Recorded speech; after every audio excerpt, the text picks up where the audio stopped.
Good morning student. Class 12th का 8 lesson है बेटा हमारा श्रम विभाजन और जाति प्रथा। सेकंड पार्ट है इसका मेरी कल्पना का आदर्श समाज, जिनके लेखक हैं बाबा साहेब भीमराव अंबेडकर। कौन है लेखक इनके? बाबा साहेब भीमराव अंबेडकर। इनका जीवन परिचय आता है हमारा। सबसे पहले हम लिखेंगे जीवन परिचय। बाबा साहेब भीमराव अंबेडकर जी आधुनिक भारत के जननायक माने जाते हैं। बाबा साहेब भीमराव अंबेडकर जी का जन्म सन 14 अप्रैल सन 1891 ईस्वी को मध्य प्रदेश के महू नामक स्थान पर हुआ था। कब हुआ था? कि बाबा भीमराव अंबेडकर का जन्म 14 अप्रैल 1891 ईस्वी को मध्य प्रदेश के महू नामक स्थान पर हुआ था। उनके पिता का नाम श्री राम था। ऑप्शन टाइप क्वेश्चन में आते पिता का नाम क्या था? श्री राम। माता का नाम भीमाबाई था। क्या था माता का नाम इनका? भीमाबाई। बचपन में प्यार से बाबा भीमराव अंबेडकर को क्या कहते थे? भीम कहकर पुकारते थे। 2 वर्ष की अल्पायु यानी कि अल्पायु थे कम 2 वर्ष की आयु में ही अंबेडकर के माताजी का देहांत हो गया था। अब यानी कि 2 वर्ष की अवस्था में इनकी माता का देहांत हो गया था। इनका लालन पालन अपंग बुआ ने किया था। किसने किया था? इनकी बुआ अपंग थी और उस समय इनकी बुआ ने ही इनका लालन पोषण किया था। इनके पिताजी फौज में नौकरी करते थे। इनके पिताजी कहते फौज में नौकरी करते थे। माँ की मृत्यु हो चुकी थी और इसकी बुआ ने ही नहीं पाला पोसा था। और इनकी प्रारंभिक शिक्षा इन्होंने स्कूल की हाई स्कूल से की थी। यानी कि बाबा भीमराव अंबेडकर जी ने प्रारंभिक शिक्षा कौन से स्कूल से की थी? हाई स्कूल से की थी। और सन 1907 ईस्वी में 10वीं की परीक्षा बाद करने के बाद इनका विवाह हो गया था। और यानी कि 10वीं की परीक्षा जब इन्होंने पास की उसी समय इनका विवाह 9 वर्षीय रमाबाई के साथ हो गया था। यानी कि 9 वर्ष की थी रमाबाई और उसके साथ इनका विवाह हो गया था। सन 1912 ईस्वी में इन्होंने बीए की परीक्षा पास की। 1912 ईस्वी में इन्होंने बीए की परीक्षा पास की और सन 1913 ईस्वी में पिता की इच्छा से ये बड़ौदा में सेकंड लेफ्टिनेंट की नौकरी प्राप्त की। और 1913 ईस्वी में क्या किया इन्होंने? पिता की इच्छा से बड़ौदा में सेकेंडरी लेफ्टिनेंट की नौकरी प्राप्त की। लेकिन उसके 15 दिन के बाद ही बाबा भीमराव अंबेडकर के पिता की मृत्यु हो गई। तत्पश्चात इन्होंने आगे की पढ़ाई करने का विचार से यह नौकरी छोड़ दी। बड़ौदा नरेश सिंह ने कुछ विद्यार्थियों को उच्च शिक्षा हेतु नौकरी प्राप्त की। 15 दिन के बाद इनके पिता की मृत्यु हो गई थी। तत्पश्चात इन्होंने आगे की पढ़ाई करने के विचार से यह नौकरी छोड़ दी। बड़ौदा नरेश के कुछ विद्यार्थियों को उच्च शिक्षा हेतु अमेरिका भेजने का निश्चय किया और इसमें अंबेडकर जी के चुनाव में 3 विद्यार्थियों में ही हो गया था।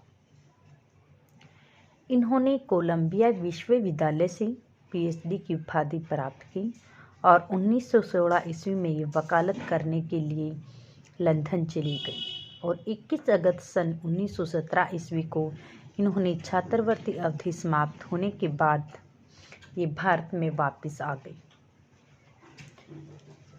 जाति पाति के भेदभाव के कारण ये 1924 ईस्वी में वकालत शुरू की। 1923 ईस्वी में बॉम्बे के उच्च न्यायालय में वकालत शुरू की और सन 1924 ईस्वी तक वे विशेष वर्ग के प्रमुख नेता के रूप में प्रसिद्ध हो चुकी थी। सन 1924 ईस्वी में इन्होंने बहिष्कृत हितकारिणी सभा की स्थापना भी की थी। और सन 1935 ईस्वी में भीमराव अंबेडकर जी की पत्नी का निधन हो गया और 1955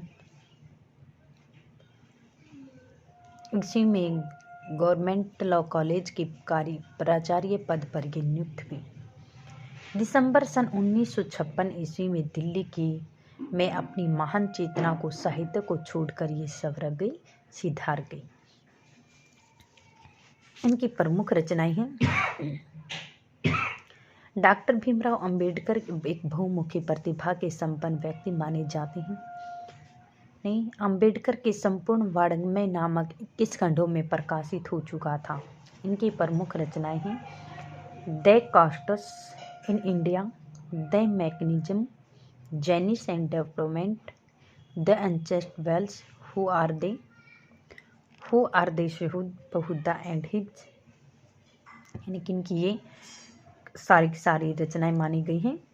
इसके बाद में आपने लिखनी इनकी साहित्यिक विशेषताएं कि डॉक्टर भीमराव अंबेडकर की प्रमुख साहित्यिक विशेषताएं हैं। जैसे फर्स्ट है शोषण का विरोध, कि बाबा साहेब भीमराव अंबेडकर जी को बचपन से ही शोषण का शिकार होना पड़ा था, इसलिए बचपन से ही इन्होंने शोषण का विरोध करना प्रारंभ कर दिया था और आजीवन ये भारतीय समाज का शोषण करते करते भारतीय समाज के शोषण को दूर करने का ये सर्वप्रथम प्रयास करते रहे थे। सेकंड है कि जाति पाति तथा छुआछूत का विरोध। जाति भारतीय समाज की प्रमुख समस्या मानी जाती है और अंबेडकर जी एक विशेष संप्रदाय से संबंध भी रखते हैं। इन्होंने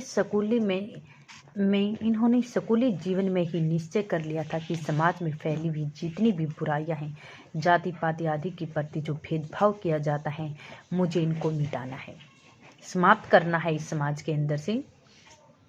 तो वकालत के बाद वे आजीवन ऐसी समस्याओं को क्या करते रहे, उखाड़ने का प्रयास करते रहे, उन्हें समाप्त करने की प्रयास करते रहे और उसकी तुलना में इन्हें बहुमंजिल इमारत भी प्रवेश की, जिसमें प्रवेश करने के लिए उनकी न तो कोई सीढ़ी थी न दरवाज़ा था। जो जिस मंजिल में पैदा होता था उसे वहीं मरना पड़ता था। उद्धार की भावना। अंबेडकर जी के मन में अपने समाज के प्रति उद्धार की भावना भी थी। वह अपने समाज को एक नज़दीकी से देखना चाहते थे। वकालत के बाद वे लगातार समाज के विशेष वर्ग के प्रति लड़ते रहे थे। उन्होंने सहानुभूतिता भी प्रकट की थी। स्कूल में पढ़ते हुए उन्होंने एक बार अध्यापक से पूछा कि तुम पढ़ लिखकर क्या बनोगे, तो बालक भीमराव अंबेडकर जी ने जवाब दिया कि मैं पढ़ लिखकर वकील बनूंगा और मैं एक नया कानून बनाऊंगा कि समाज में फैली हुई जो बुराइयां हैं, जो भेदभाव हो, इनको समाप्त करूंगा और उसमें संपूर्ण जीवन इसी संकल्प में पूर्ण करने में लगा दिया था। समतावादी भावना। डॉक्टर भीमराव जी अंबेडकर एक महान चिंतक भी हैं। उनके जीवन में महात्मा बुद्ध, कबीरदास आदि की प्रेरणा का स्रोत भी रहा है। उन्हें महान चिंतकों के विचार का प्रतिफल साहित्य दृष्टिगोचर भी रहा है। छोटा बड़ा, ऊंच नीच, जाति पाति आदि की विशेष संकीर्णताएं भी प्राप्त की हैं। जन कल्याण की भावना। डॉक्टर अंबेडकर जी एक महान चिंतक होने के साथ साथ एक नायक भी हैं। आजीवन जन समाज के कल्याण हेतु संघर्ष करते रहे हैं। समाज का यथार्थ चित्रण। डॉक्टर अंबेडकर जी ने समकालीन समाज का यथार्थ चित्रण भी किया है। उन्होंने अपने समाज में फैली हुई हर प्रकार की विडंबनाएं, बुराइयां, जाति पाति भेदभाव, छुआछूत आदि का संप्रदान विरोध भी किया है। भाषा शैली लिखनी है कि डॉक्टर भीमराव अंबेडकर जी की भाषा शैली सहज व सरल भी है। उर्दू भाषा का प्रयोग किया गया है। इसमें संस्कृत के तत्सम तद्भव आदि शब्द हैं। उर्दू फारसी शब्दों का प्रयोग भी किया है। भावनानुकूलता। इसमें विचारात्मकता, वर्णात्मकता, चित्रात्मकता आदि शैलियों का भी उन्होंने प्रयोग किया है। सामाजिक विसंगतियों का विरोध करने हेतु उन्होंने व्यंग्यात्मक शैली को भी अपनाया है। फिर बाबा भीमराव अंबेडकर जी भारतीय साहित्य जगत में इनका एक विशिष्ट स्थान रहा है और ये हिंदी साहित्य के एक महान शुभचिंतक भी माने जाते हैं। यानी कि हमारा हो गया जीवन परिचय है। इस जीवन परिचय के साथ में आज अभिव्यक्ति माध्यम के हमने क्वेश्चन आंसर कर लिए हैं। आज वो लेसन दे देते हैं वैसे कंप्लीट। एक आपने करना है कि झरोके से बाहर, इस पर अपना निबंध आता है कि झरोके से बाहर पर एक टिप्पणी कीजिए। 6 नंबर का क्वेश्चन आता है। एक उसमें जीवन परिचय के साथ में आपने ये करना है और अभिव्यक्ति माध्यम के 9th लेसन के 3 क्वेश्चन आंसर। ठीक है, ये राइट प्लस लर्न। 12th के लिए आज का ये कार्य है।